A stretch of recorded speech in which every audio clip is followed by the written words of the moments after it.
I gotta admit, man, tonight was one of those nights that I sat down and I was really interested. I wouldn't say I was excited. I was more interested to see how WWE would pull this off and do an empty arena SmackDown tonight on Fox. And I haven't felt interested in anything that SmackDown has done since the move to Fox. I don't think I've liked one show at all. And if I have, it's been one. I can't even remember why I liked said show, but I have been very, very down on SmackDown as a whole. It was bizarre tonight, man. It really was bizarre.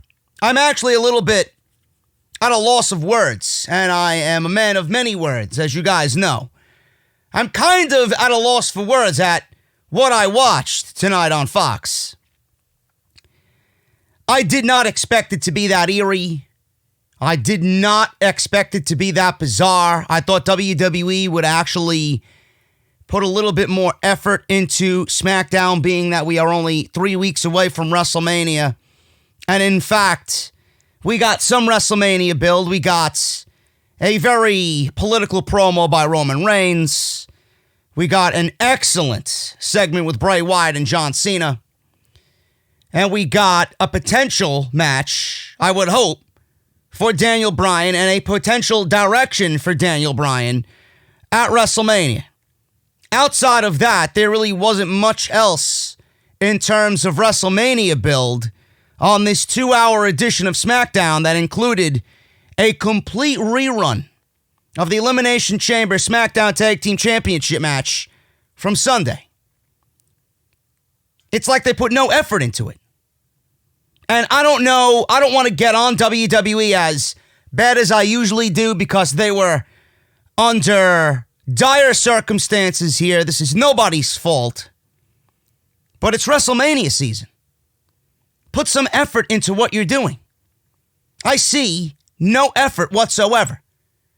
It looks like at the start of the show, I thought we were going to get a legit 2-hour SmackDown with no crowd.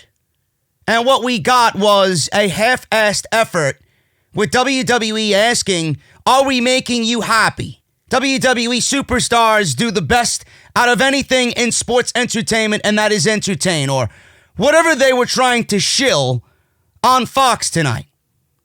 Yes, we know whatever is going on in the world today and everybody catching the outbreak. We are just here to put a smile on everybody's face. Did they really put a smile on your face? Yes, wrestling is used as an outlet to block out all of the negativity that we are currently feeling in real life. But that does not excuse WWE from putting on a lackluster effort 3 weeks before WrestleMania. And it seems like they're going full steam ahead into WrestleMania. Nothing has stopped. Plans are being made. Matches are being made. Contracts are being signed. Promos are being cut. They're acting as if WrestleMania is still going to be on Sunday, April 5th. And meanwhile, it's in the hands of WWE right now. Tampa is waiting for Vince to give them word. If Tampa doesn't hear anything from Vince, then they're going to take it into their own hands. It is a complete clusterfuck. It is a dire situation. But tonight, I hope WWE tonight uses this. If this is going to be like this for a couple of weeks, we don't know how long this is going to be. If this is going to be the norm for the next couple of weeks, because we had tonight, Monday Night Raw is going to be the same thing from the Performance Center, but that's a 3-hour show. What are you going to do? You're going to show rematches from the Raw side from the Elimination Chamber on Monday as well? Spare me. Spare me. It's WrestleMania season. I don't care what the world is facing right now. You opted to put on a show. You could have easily canceled said show. You didn't have to be on the air tonight. You opted to be on the air. You're not the only company that's going to be out losing money. Every sports organization and every league is going to lose money. The WWE is not above anybody. I don't want to be hard on them. It's bad enough we got WrestleMania season in the current state that it's in. I want WrestleMania season. Outbreak or not. It gives you no excuses to put on a lackluster show like this.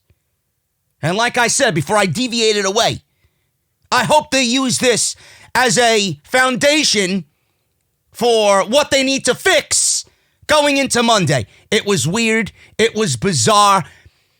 I liked the aspect of it for the first 10 minutes. And then I said to myself, I can't watch this for 2 hours. I can't watch it for 2 hours. I mean, who came up with the executive decision to hold an entire SmackDown broadcast 3 weeks before WrestleMania in front of nothing but 2 cameramen and Michael Cole and Triple H on commentary? Seriously. I hope to God that they use this as a foundation for what they need to do on Monday. Fix what they did not do tonight on Monday. There is absolutely no excuse when you have the majority of this roster living around the Performance Center and in the greater Florida area, wherever the WWE facilities are located. There is no excuse why you couldn't have people from the back, people from the Performance Center, staff, officials, medical personnel, referees, whatever, anybody from the back, anybody that's there and lives in the Performance Center. There's no reason why you could not have some sort of ambiance in the Performance Center for these shows, or for this show. I hope to God that they fix that going into Monday. Stephen Colbert, he had a show last night. He had no audience, but he had at least 25 people in the audience for his live taping, and they made a lot of fucking noise. They made noise. He wasn't speaking to nobody like everybody here was tonight. They were looking into the hard cam, and they're looking around as if the crowd is actually there. Meanwhile, you got 2 fucking camera guys on the outside, and they're not looking into the camera guys, the ringside crew, that are there filming tonight. They're pretending like the crowd is there. It looked ridiculous. It looked ridiculous. And I don't want to shit on the show, but you gotta do what you need to do going into Monday. That audience needs to be at least WWE personnel. If the fans are not gonna be there on Monday, there needs to be some ambiance. You are not gonna trot out Stone Cold Steve Austin and The Undertaker and Brock Lesnar into the fucking Performance Center and have silence. Silence. I refuse to believe that. And by the way, who's gonna throw Steve Austin his beers? Somebody needs to be there. Somebody needs to be there. Please. Please. There needs to be some ambiance in that arena, man. I don't care what they do. You need some sound. You really do. It was like, honestly, it reminded me of when I go to the House of Glory school and I watch all the staff and all the roster train when I'm there for a meeting. And all I hear is the clanking of the turnbuckles and the slamming of the mat. That's all I hear. It reminded me of watching a legit tryout. I'm watching Sasha Banks and Alexa Bliss in the ring, and it's reminding me of a goddamn WWE tryout. 3 weeks before WrestleMania, this is what WWE, this is the effort that WWE put into this show. Again, I have to reiterate myself. I don't want to cut the show down. I'm trying to give constructive criticism. You got to give me some ambiance on Monday. Please, for the love of God, give me some ambiance. Now, I don't know, like I said, if the roster was just given the orders of not flying. I don't know if the roster was coming in from other places and they did not want the roster getting on the plane.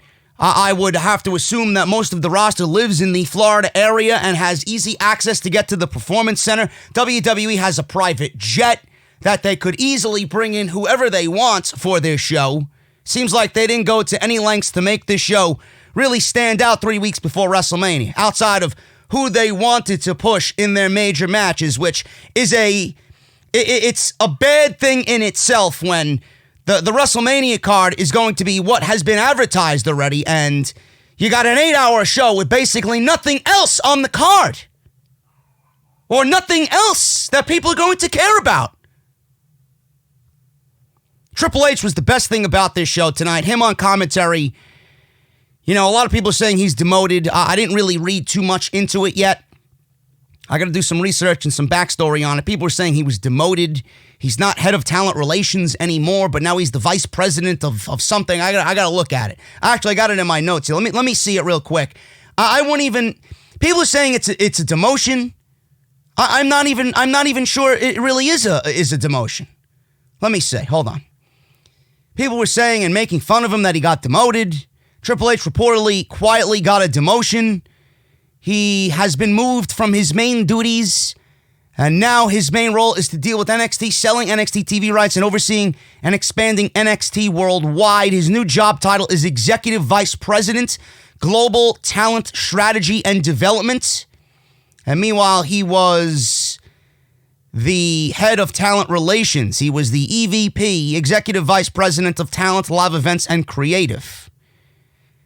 I mean, if you want to look at that as a demotion, then look at it as a demotion. I mean, but I don't really see him not having a say or a role in the talent that's coming in. He's going to have a hand in the talent either way because they're all going to run through NXT. And they're all going to report to Triple H. And Triple H and his staff is going to work with said talent and give them character and work on them promo-wise, get them ring ready. So it's not like Triple H is not going to be dealing with talent. You can say he got a demotion or didn't get a demotion. I don't give a shit. Triple H is still one of the head guys in WWE. And he was the best thing about this show tonight. Literally, he had this relaxed feel to him. He was throwing Michael Cole under the bus, making fun of his commentary. I don't believe I had to sit out here and listen to you. And according to everybody on social media, they don't like listening to you either. Things like that. Even took a black marker and started coloring in his gray beard. He was loose. He was loose, but under the circumstances that the show was put on, everybody had to be loose. They had to be fun-loving. They had to just go out there and not be tied down by typical WWE agendas and typical WWE protocol. Otherwise, what type of show would it have been? But man, the crowd needs to be a presence. There needs to be some sort of crowd next week on next week's show.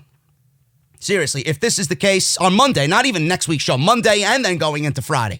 If NXT had a live crowd inside the Performance Center before all this shit broke down on Wednesday, you know, I understand there can't be any fans in attendance right now for safety protocol for what's going on. But like I said, you got a ton of people that you could bring out from the back and have them be fans for the time being. I'd love to see some of the NXT talent that we don't know of that are training there, acting for the night as fans. Seriously, it needs to be done.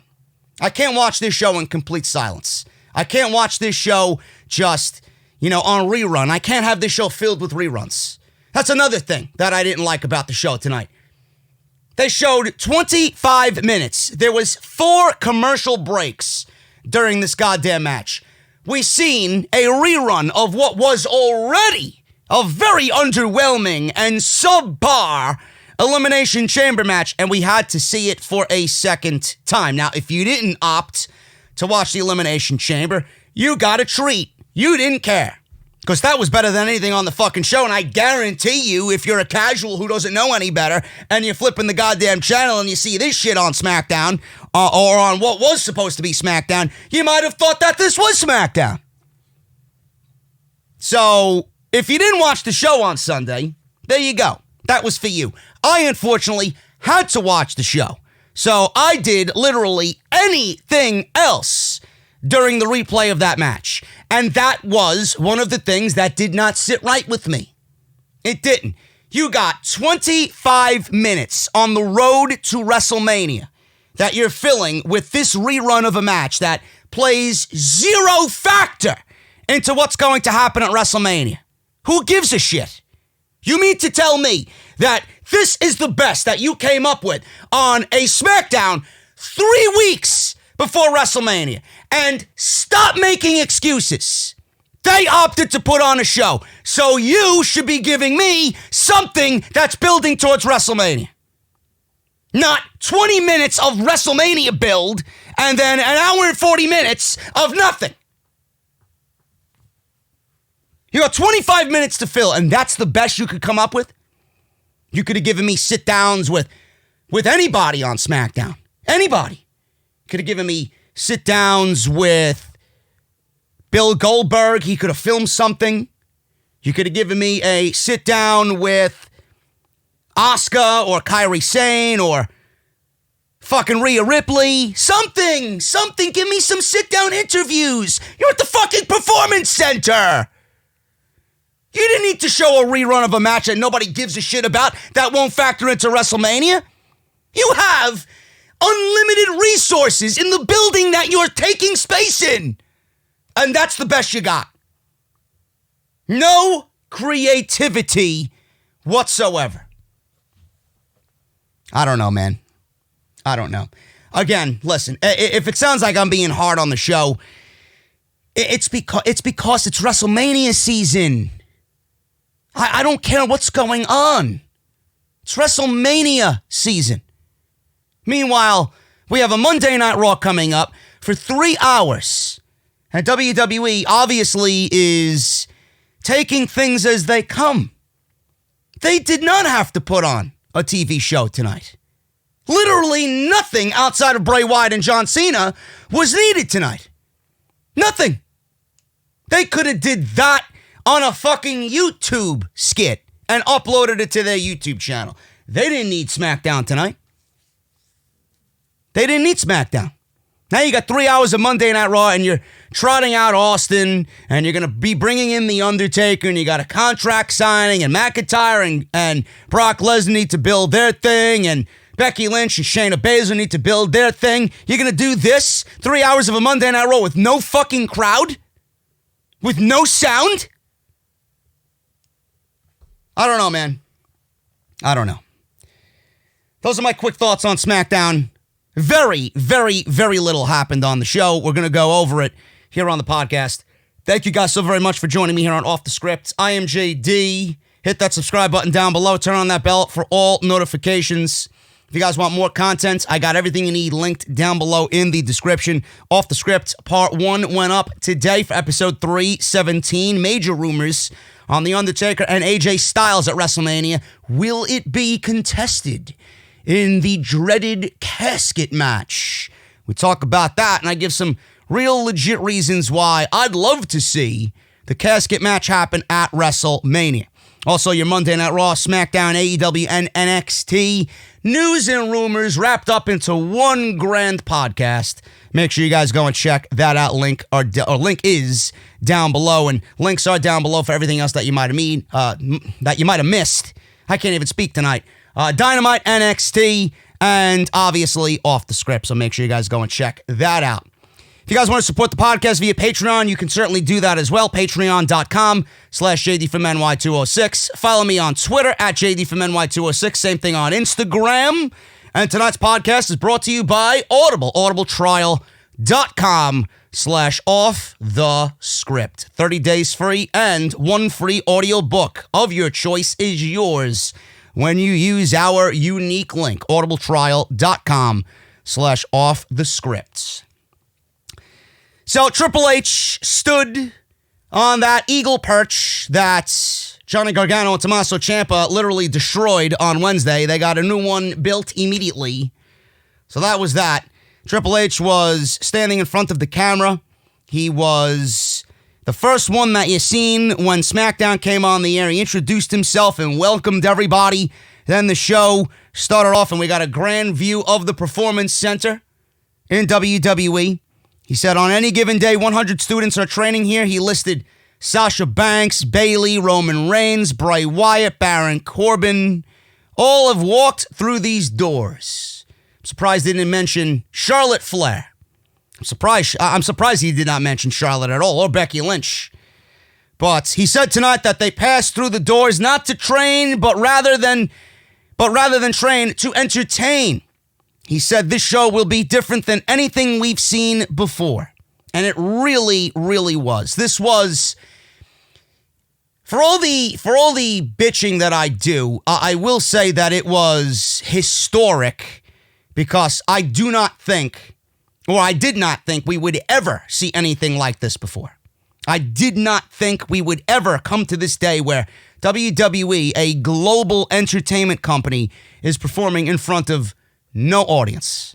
So this was truly historic, and it's going to be something that we're going to look back on and say, holy shit, remember when SmackDown had to go live on Fox with no audience because of the outbreak that had happened in 2020? We're going to be looking back at this 5-10 years from now and thinking back to this night. It was historic on some levels, indeed. But could it have been done better? Absolutely. Absolutely. He said, sit back, relax, and if you can forget about the world around you and let WWE do what we do, let us put a smile on your face. Man, that's asking a lot. Bruce Pritchard putting a smile on this face? Oh, man. Triple H, bro, I love you. But that is a tall task. Holy shit. So we got the intro song playing. We got Bray Wyatt, John Cena announced, Jeff Hardy, and Roman Reigns, spear versus spear for the Universal Championship in the main event. They said this about 3 or 4 different times. I hope you picked up on that at WrestleMania.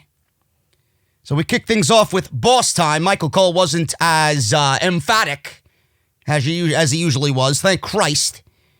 So the ring announcer, Greg Hamilton, introduced Sasha Banks and Bayley as if they were in front of a live audience. He did not have any of his enthusiasm lost in this segment or throughout the entire night, really.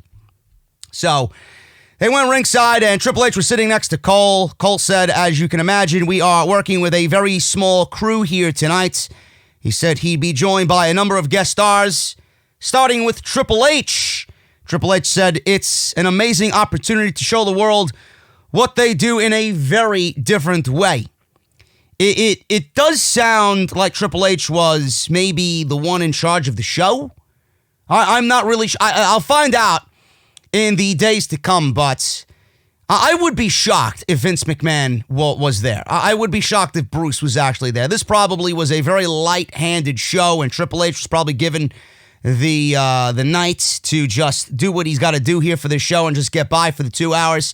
I would be shocked if they had Vince McMahon and Bruce Pritchard there to man their show. They really weren't needed. They really weren't needed. If this was the product that they got, I doubt that they were even there. So we'll find out in the next couple of days. So Triple H is there with Michael Cole. Bayley and Sasha walk down the aisle with their theme music, just very eerie and very bizarre. They're all doing their usual ring entrance as if there was a live audience in attendance. And I will say this, man. I'm watching Bayley and Sasha Banks work, and I'm watching them be animated in the first match. They went up against Alexa Bliss and Nikki Cross. I will give, out of all the effort that I say WWE didn't put into the show, which is absolutely true, I have to give the talent the credit. I got to give them all the credit in the world for what they did tonight. I can't even fathom, honestly. I can't even fathom people like Daniel Bryan and Jeff Hardy, Sasha Banks, and individuals like that, wrestlers like that, who are so over with the crowd. I can't imagine what they're feeling and what they're thinking in that moment when they're performing and doing what they do every single night. And on this night, they have nothing to feed off of. That has to be completely unnerving for them. Like, it's got to throw them for just a weird and bizarre loop. I got to give all of them, I got to give everybody credit that was in the ring tonight doing their thing, because they pulled it off as if the crowd was really there. It looked like it did not bother them. They went about everything in the usual way that a WWE superstar would. But I can't even imagine going out there and mentally, just going out there and trying to perform your best and not have the opportunity to feed off the live crowd energy that was clearly not even there tonight. So I got to give them all the credit in the world for going out there and putting on a show and really making it feel as if the crowd was there just by their actions and by their charisma and enthusiasm. So I got to give everybody credit there. But other than that, like I said, some constructive criticism as always. You got to have some of the staff from the PC or some people in the back, officials or whatever, agents or whatever, have them out there. I don't care who they are. Have them out there on Monday.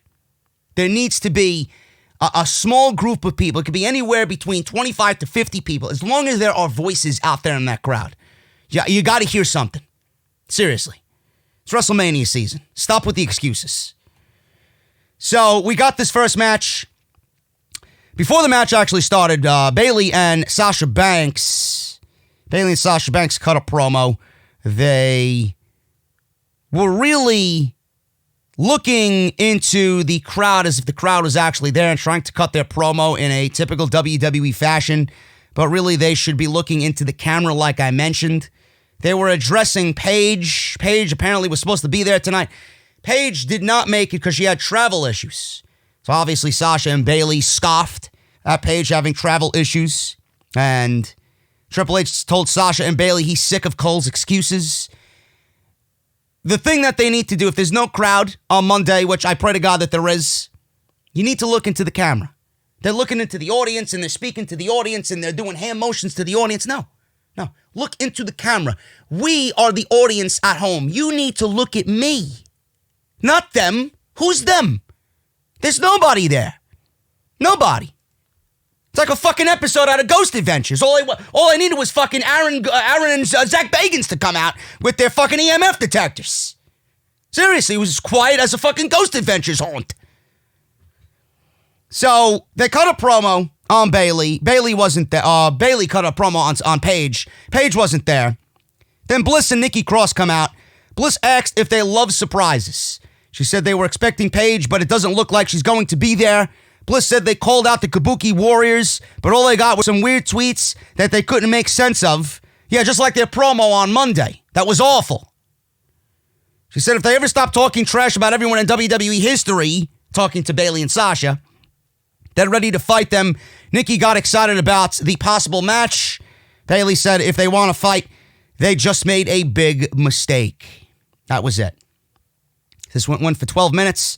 Triple H and Michael Cole talked about, not the match, but talked about the history of Sasha and Bayley and what they meant to the women's revolution. They went over Alexa Bliss and her accolades. They went over what's really attracted Triple H to Nikki Cross and why he brought her in to the Performance Center, and he made fun. Look, she's on the apron looking for the hot tag, trying to feed off the audience that isn't here. That's the reason why I took Nikki Cross under my wing and brought her into NXT. Look at her enthusiasm, you know? So they pretty much told a backstory over the four women here in this match, and the match was kind of the backdrop. Same thing that Triple H did in the beginning of this show. He gave everyone an inside glimpse that you might not know about the Performance Center. He gave everybody an inside glimpse of the Performance Center right at the top of the show. And I love the fact that he did not expect everybody to know what the fucking Performance Center was. And some of you at home might not know the history of Alexa Bliss and where she came from. Sasha Banks and Bayley in the match that they had 6 years ago. You know? Crazy stuff. So I like the fact that they went over more history here and less match, because the match obviously did not mean anything in the grand scheme of things. Banks and Bayley win when Banks put Nikki in the bank statement and she tapped out. That was pretty much it. So we then go to Roman Reigns. Roman Reigns walked out and he looked around the empty arena, and they kept going with Roman Reigns, and he was looking into the crowd as if he was just mesmerized by what was happening right now. How weird was that, says Michael Cole. Reigns says, I mean, we're in a business based out of reactions and filling seats and making people loud and stand up. It was weird, but it's good to be back in the Performance Center. Really low-key, straightforward answer there by Roman Reigns. Cole asked about his past year. Reigns said there's been highs and lows, but ultimately, no matter what happens, as long as his health is where it is and able to wake up and participate in the next day, that's what's been driving him all year. He said he finds himself in familiar territory, being towards the main event of WrestleMania. They keep mentioning that Goldberg and Reigns is the main event of WrestleMania. Now, is this WWE telling you that this is the main event, meaning the last match? Or is this WWE, and this is probably unlikely because you know Roman Reigns and WWE and WrestleMania, they're automatically thinking him in the last match of the fucking night, which is going to be a complete and utter failure. I'm telling you right now. Is it that this match is the last match on the show, or is it that this is one of multiple main events and they want to highly tout their biggest matches as the main events of WrestleMania? I don't know. If I had to be given an opportunity to guess which one, I'm going to say I think Roman Reigns is going to be in the last match of WrestleMania, because what else would Vince do? You think Paul Heyman's going to win out over Lesnar and McIntyre? No way, man. Absolutely no way.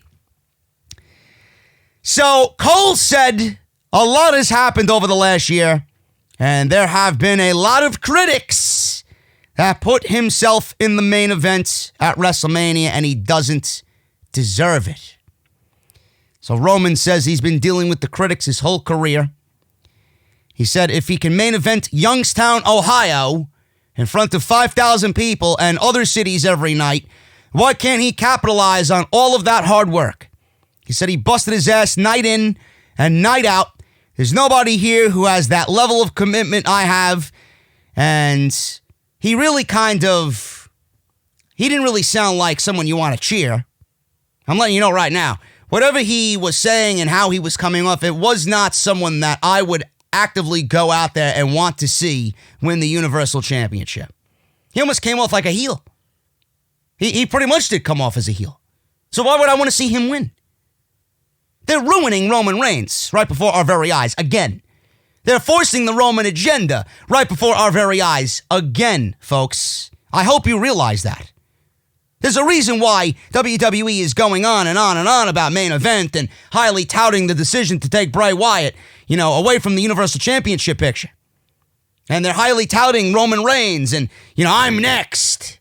Yeah, thank you for giving us a glimpse into Roman Reigns' long struggle to get to fucking WrestleMania. His qualifying match was I'm next on SmackDown. Yes, you're really making it very easy for me to cheer Roman Reigns. Said no one ever. There's nobody here with that level of commitment. When it comes down to it, I literally came back as fast as I could to do what I love to do. So now that I'm here, I'm not bowing down to anybody. I'm taking what's mine, and I've done everything to deserve what I get. Man, oh man. This is exactly what I have talked about for 6 years. Everything that was said in this promo is the exact reason why the man is going to get booed out of the building, whether it happens in April, June, July, whenever. This is the exact reason why Roman Reigns is going to get booed out of the building. How could you possibly even contemplate cheering this man after this promo? This did not make him likable. This did not make him the favorite in the fans' eyes. Nothing about this promo stood out to me. The only thing that stood out to me is, man, I can't wait for everybody to fucking start hating this guy all over again. WWE thinks it's going to work the opposite way. I'm here to tell you that it's not going to work, motherfucker. It's not going to work. This is going to backfire and fail miserably. You already put the title on Goldberg. That was mistake number one. Now you're portraying Roman Reigns as the guy that deserves it all. For what? For what? I sat here 2 weeks ago on SmackDown and I went over every fucking reason why Roman Reigns should not be in the main event.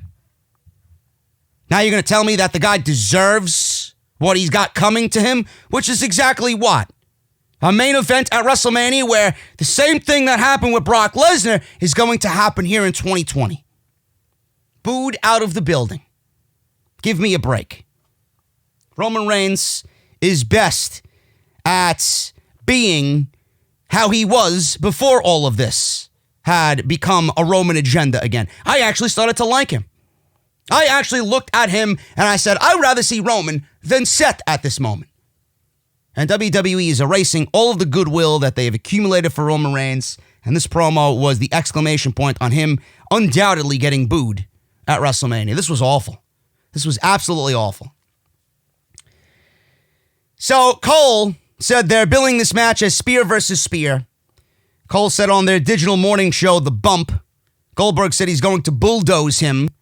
Also, one of the hosts on The Bump said something about this match being the reason why WrestleMania is going to be so great. If this is the reason why WrestleMania is going to be so great, A, The Bump needs to be canceled. Kayla can stay. No question. The Bump needs to be canceled. That guy, whoever stated that and said that about this match, needs to be fucking terminated immediately. And man, oh man, that guy is certainly not for the future of the company. He is not about anything future-wise coming out of the WWE at all. And that says a lot about the current state of the fucking product. When you look at Roman Reigns and Bill Goldberg as being the best thing about WrestleMania, man, oh man, that guy is an absolute tool. What a fucking clown. So Goldberg says he's going to bulldoze Roman Reigns. Reigns smiled and said Goldberg went to Georgia, so he's not sure he's smart enough to operate a bulldozer. Seriously, though, I have a lot of respect for Goldberg. He said their job is filling seats, and he's done a good job of that, and he's an icon. An icon of what? He's got a 167-0 winning streak that was destroyed by Kevin Nash and the finger poke of, or whatever, of Kevin Nash, and then that was followed up by the finger poke of Doom, only to get Hogan the fucking title back. And he built his career off of 2 moves. And he built his career off of the fact that he can't wrestle. He was built up off the fact of, hey, this is our answer to Stone Cold Steve Austin. Here's Bill Goldberg. Bill Goldberg, ex-football player, will dress him in black tights, and he's bald. There you go. So he says, seriously, he's an icon. But he's a part-timer, man. And we don't have time for that around here. Really now? Oh, really? The truth comes out. I'm a full-time performer, and I've dedicated my life to this craft. I was bred for this, born for this. I've been groomed since I was just a little boy. He doesn't know what he's in for. This ain't about one move. I've mastered the nuances of performance. I've busted my ass week in and week out, and the experience has shown it. So when you busted your ass week in and week out, clearly you didn't bust your ass to get a fucking title match at WrestleMania. What the fuck did you do? You beat Baron Corbin for 7 months. Yes, I'm next. That doesn't really constitute as busting your ass, Mr. Reigns, while Drew McIntyre's over there winning the fucking Royal Rumble and earning the shot at Brock Lesnar at WrestleMania. So please, I would love for you to elaborate a little bit further on what you did to bust your ass to get to WrestleMania and get a title shot in the main event for the Universal Championship. I'm taking back my Universal Championship and I'm going to set this place right. No, trust me, bro, when you win the title, the place is going to be headed in the wrong direction, not the right direction. So that was it. This was an absolutely awful effort as far as building Roman Reigns up. It is the example of why he was fucked in the first place, and WWE is shredding back to what they did. They're reliving their history. They're reliving their failures. They're reliving their faults with Roman Reigns this WrestleMania season, and it's going to fucking backfire on all of them. Believe me, this was terrible. Absolutely terrible. Kayla was backstage. Cesaro interrupted her and introduced Sami Zayn as the IC champ. He nicknamed him the untouchable Sami Zayn. Braxton said that they've been bumped from this segment. Sami said they would normally find this to be wrong and this would enrage him, but they have some celebrating to do, and in walked Jeff Hardy. So Jeff Hardy says, it's good to be back. It feels good to be back here. I'm happy. I'm healthy. I'm as healthy and happy as I've ever been, he says. He says he searched his soul and replied he has a lot more to do. And then in walks Baron Corbin, and then the segment died. All the excitement for Jeff Hardy went right out the window. He said he's a benevolent king. He asked if he's going to recite the alphabet backwards or maybe close his eyes and touch his finger to his nose. Hardy says he has a match, and he's surprised he hasn't heard, King, that my match is with you tonight. And then in walks Elias. He starts strumming his guitar. He says he has a song that he wants Baron Corbin to hear. He strums his guitar, and then he walks away, does Corbin. And then Elias says he has no idea what's coming. He has no idea what's coming I know what's coming. The fucking me picking up the remote control and changing the fucking channel when Baron Corbin's on. That's what's coming. So Michael Cole and Triple H are again at ringside. And Michael Cole says, I hear all the time that Hunter is so busy, and yet he's back again. Triple H says he's the only man in the world who can get demoted and get busier. So there you go. He's poking fun at the reports that he got demoted. I guess we're going to shoot tonight, said Michael Cole. There you go. I guess they have some type of friendly camaraderie there between the two of them. I guess they could fucking shoot on each other all night and not give a shit. Daniel Bryan was backstage. He was looking for Drew Gulak. Drew tried to walk away, and Bryan said, whoa. I wrestled you at the Elimination Chamber, and I really did find holes in my style. I didn't believe you, but I do. But when they got in the ring, Drew counted everything he had, and he had never experienced that before. He said, a week after the match, my neck still hurts. No shit. I'm fucking hurt from watching the suplex, motherfucker. You're hurt? I think all of us collectively fucking gasped that this guy is still walking. I'm willing to learn. Are you still willing to teach? Are we getting a Gulak and Bryan tag team? Sign me up, man. Gulak then pondered, and then in walks Sami Zayn with Cesaro and Nakamura. Sami gloated about becoming the IC champion after pinning Braun Strowman, who was not on the show, thank Christ. And there he is, a shell of his former self, and he was shoot up and spit out.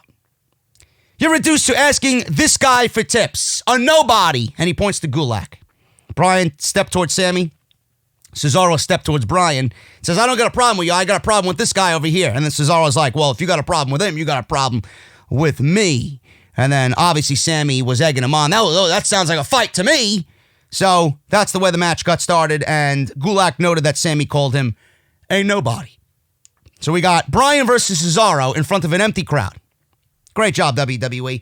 Couldn't give us a match like this on pay-per-view. You want to give it to us in a fucking empty not even full sale, performance center. There you go.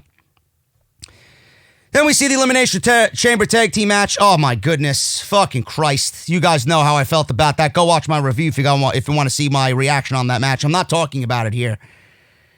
So Miz and Morrison are in the ring. They bragged about what they did at the Chamber, and they were hyping themselves up. Miz talked about being an Oscar-worthy nominee for his new kids movie, Main Event. Morrison seemed to doubt a kids movie could win an Oscar. They took a dig at Orlando and celebrated together. Morrison said they don't need fancy sing-alongs like The New Day or the Usos. Miz and Morrison, hey, ho. They don't need fancy sing-alongs, though. We're not here to pander to a bunch of cheering fans, said Morrison. We're here for us, and we're here for these. And they hold up the tag team titles. Be jealous. And they start singing, Miz and Morrison, hey, ho. They don't need fancy jingles, though. There you go. Bryan comes out with Gulak. He did the yes chant to nobody. So did Gulak. He did the yes chant in unison with Daniel Bryan. So we get the match. Well, before we got the match, it was Cesaro with his Artist Collective. There you go. The Artist Collective. But before that, we got Mojo Rawley dealing with the Gronkowski rumors. And if you want my thoughts on Gronkowski, I go over it on OTS Part 2 tomorrow at 5 p.m. So he's out there and he dresses the Ryan Satan address that's happened on WWE Backstage, the news and rumors portion of WWE Backstage, if anybody's still watching. Cole said the question is whether he'll sign as a WWE superstar. Please, Mojo, what are the rumors? Are they true? Mojo said, yes, the rumors are true. And then I cried. And then I laughed. I went through about 3 different emotions here. Anger, sadness, and then laughter. Gronkowski is a WWE superstar, folks. The world is ending. As if we don't have enough nobodies on the fucking roster. Now we got Gronkowski taking spots away from younger talent that should be on TV. Bruce. Where is Mustafa Ali, Bruce? Seriously. Do we really need Rob Gronkowski on WWE TV? A man who will not move the needle? A man who will bring in no ratings whatsoever? Yeah, great job there, Bruce. I'm sure you can't wait to start working with Rob Gronkowski. Anyway, then he starts getting hyped up about Gronk, like Mojo's going to start working with Gronk. Yeah, he's coming in, and they're going to pair him with fucking Mojo Rawley, right? Give me a break. So he got excited, and that was that. He was just there as a shill to announce that the rumors were true. So Bryan wins in 6 minutes over Cesaro. This was way too short to even enjoy it. Seriously, we had no match. I barely paid attention to this fucking thing. There was really nothing that happened in this match that is really newsworthy. I barely took any notes on it, except Bryan rolled up Cesaro with a small package for the win. That was it. I don't know what else you want me to say. Bryan wins in 6 minutes. After the match, Nakamura attacked Bryan. Gulak made the save, put Cesaro in the Gulak. And then Sammy joined in the beatdown as the ref started to yell at them and try and get this thing under control. Surprised we didn't get a fucking tag team match out of this shit. You know? 6 minutes and then we get a tag team match. It started off as Bryan and Cesaro. I'm surprised we didn't get Bryan and Gulak versus Cesaro and Nakamura. Bruce. Man, oh man, your creative ways are changing. Look at how creative Bruce is, bro. He didn't give us a tag team match. Good job, man. Good job. I'm proud of you. Jeff Hardy versus Baron Corbin. This guy's been out for 11 months. Jeff Hardy. Almost a full year. This guy comes back and is put into a 3-minute match with Baron Corbin. Someone hand me the fucking Lysol and spray it in my eyes, please. Seriously. Hardy comes back for a 3-minute match on SmackDown at the PC in front of no crowd against Baron Corbin. Awesome. Swanton bomb for the win. Why did he get the Swanton bomb? Because Elias was out there playing guitar and that distracted Mr. Corbin. Hardy did the twist of fate in this match, which Michael Cole called the twist of fury. They're clearly changing the name. Why are they changing the name, JD? Because they don't want someone on AEW television using the same name or the same move as Jeff Hardy. Even though it is the same move, they don't want it to be the same name. So Matt is going to be taking the twist of fate, I'm sure, and Jeff is going to do the twist of fate, but it's going to be known as the twist of fury. There you go, folks. The AEW effect is even affecting names of maneuvers to the point where they got to be changed on WWE TV. And it doesn't exist, right? Give me a fucking break. Hardy wins in 3 minutes, and that was it. Hunter stood on the platform inside the PC, that little eagle eye perch that Ciampa and Gargano completely destroyed on Wednesday. Said he hoped everyone enjoyed this historic episode. Yes, so historic. What was historic about its contents? Nothing. We got a fucking rerun of a subpar match, a 3-minute match with Matt Hardy, and we got a tag team match with the women that went nowhere. Great job there on being historic, bro. Really appreciate it. He said, due to the current conditions, the most important part of what we do, the WWE Universe, he said, they aren't in attendance, but we are here. He pointed to his heart. Oh, such a heartfelt message by Triple H. He said it hasn't stopped the WWE superstars from pouring out their hearts and performing every night. They poured out their hearts. Baron Corbin poured out his heart. It's that 3-minute classic tonight. We've truly earned the right in WWE to put the words at the top of every show we do. Then, now, and forever. And then out comes John Cena. John Cena came out to his entrance theme. He held up his little wash towel. He said to the people at home he can't wait to get back together with them soon. He entered the ring where Cole was there with a microphone. Cole barely said anything here. Just give John Cena the microphone and get the fuck out of the ring, Cole, please. Cole asked if he's ever been through anything like this. Cena gave a shout out to everyone at home watching on Fox. He says he can't wait to see everybody again. Cole then explained how Bray Wyatt said losing to him at WrestleMania caused the downward spiral in life that led to The Fiend. Cena says he won't accept being blamed for his failure. He says it's a long list of names of people that have said the same thing about him on the internet. He says it's a lazy attitude. He said Bray got lazy and gave up and blamed him for it. He said Bray's biggest enemy is Bray Wyatt. He asked why nobody says that about him. John says he's won a lot, but he's also suffered monumental losses. He talked about big losses to CM Punk and The Rock and RVD and The Miz. Kind of threw The Miz under the bus here. I lost to the fucking Miz at WrestleMania. The Undertaker, he had to buy a ticket to WrestleMania that year, and he got squashed by The Undertaker in less than 5 minutes. He said after all those setbacks, nobody ever says he's buried. Man, oh man, I don't know who's watching the show or who's writing John Cena's promos. But Jesus Christ, man. Why aren't people saying John Cena was buried after listing all of those top-tier names except The Miz? Okay? I'll even consider RVD a top-tier name. He was great back in the day. Why is nobody ever saying John Cena was buried, folks? John, listen, bro. I got something to tell you, bro. Seriously. Why is nobody saying John Cena's buried? Because, John, you have been an established talent for years before any of those matches even came to be. You were a Hall of Famer already. So how and why would anybody say that John Cena is buried? John Cena is like fucking Teflon. John Cena can lose, and he would still remain the same. Everybody's going to look at John Cena for what exactly he is, no matter how many times he loses. He is a Hall of Famer. He is one of the greatest of all time. WWE has put it in everyone's mind when John Cena comes out. You know what they do. They announce him as the greatest of all time. Yet I'm supposed to sit here and feel sorry for you when people are criticizing you. Why isn't John Cena being talked about as being buried? Bro, you're an established guy. You're still, in my eyes, the face of the fucking company. Until you retire, you're the face of the company. So why would we ever think that John Cena is buried?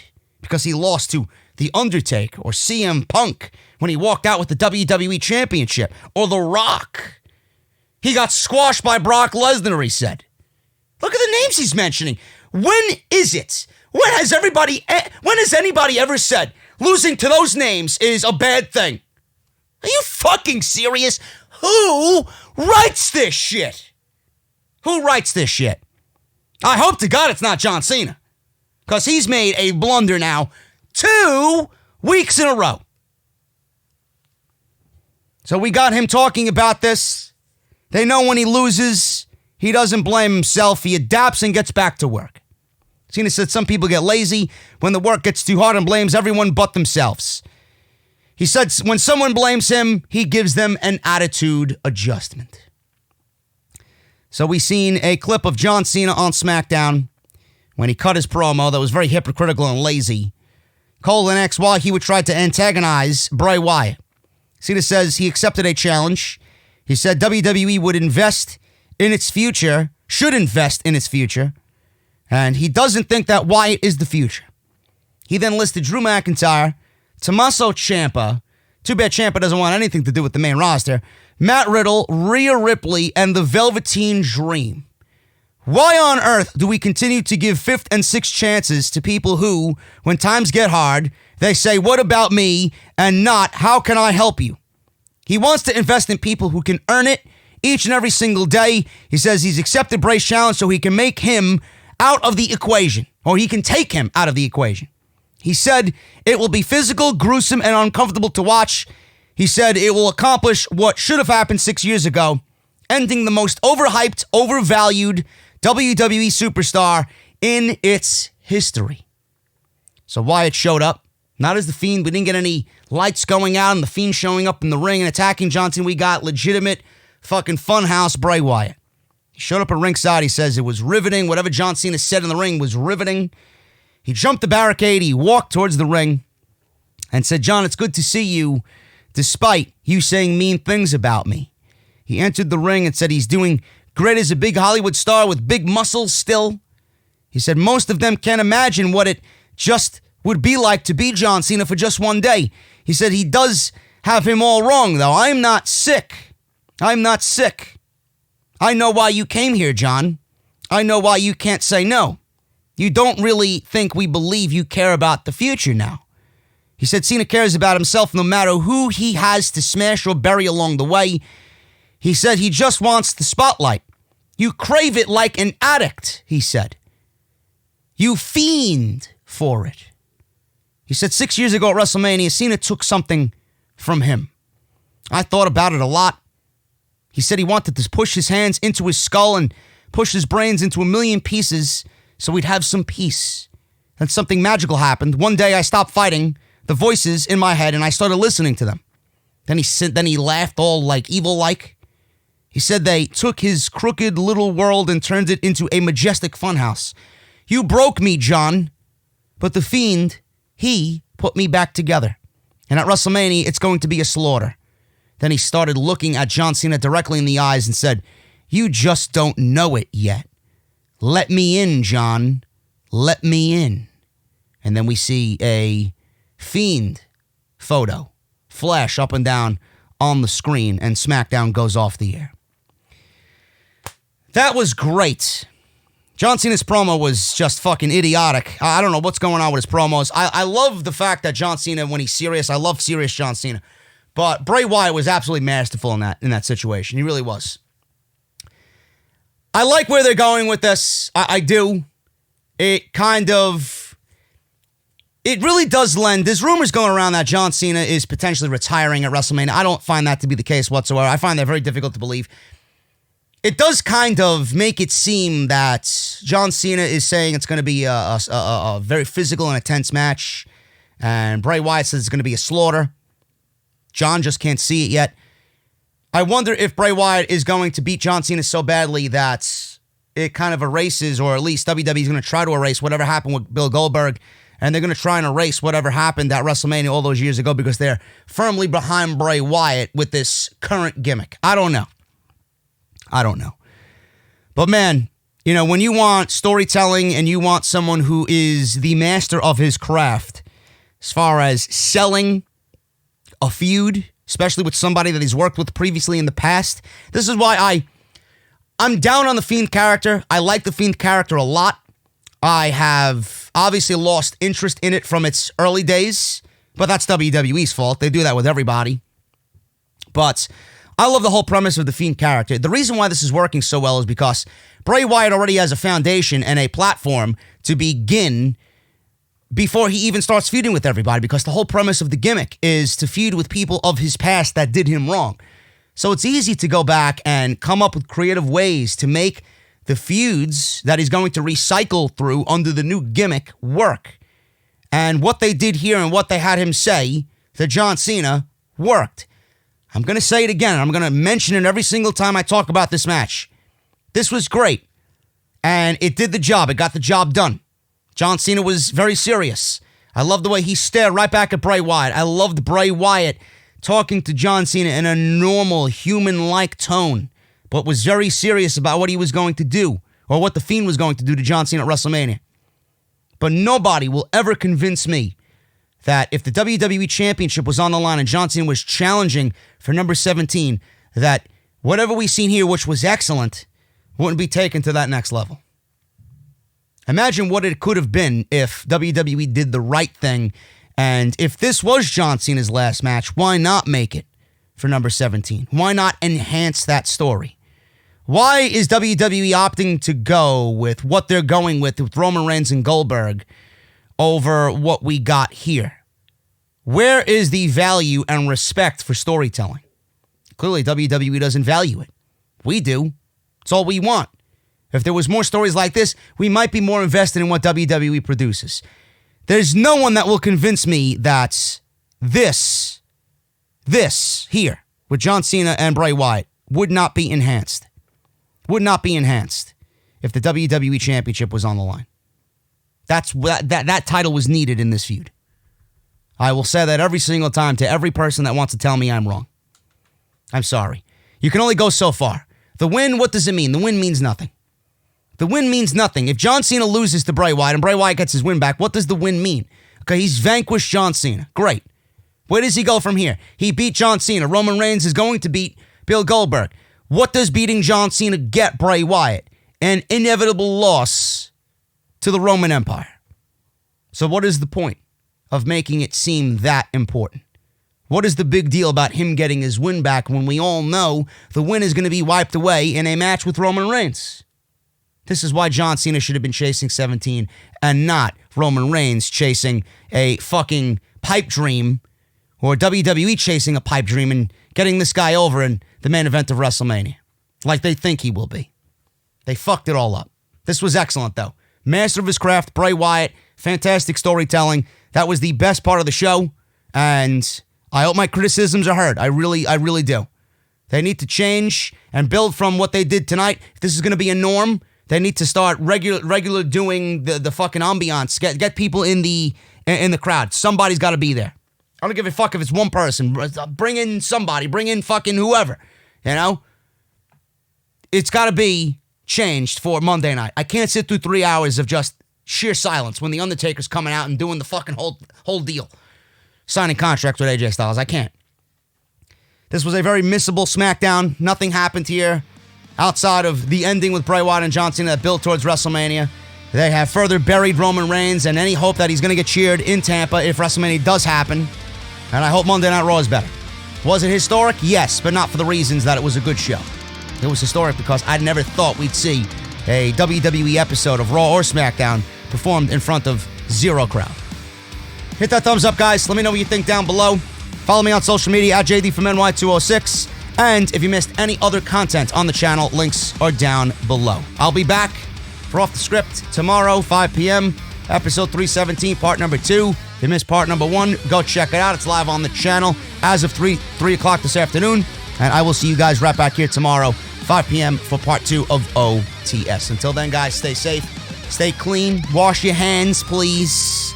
And I will see you guys right back here tomorrow and then a brand new week starting on Monday right here on OTS. See you then.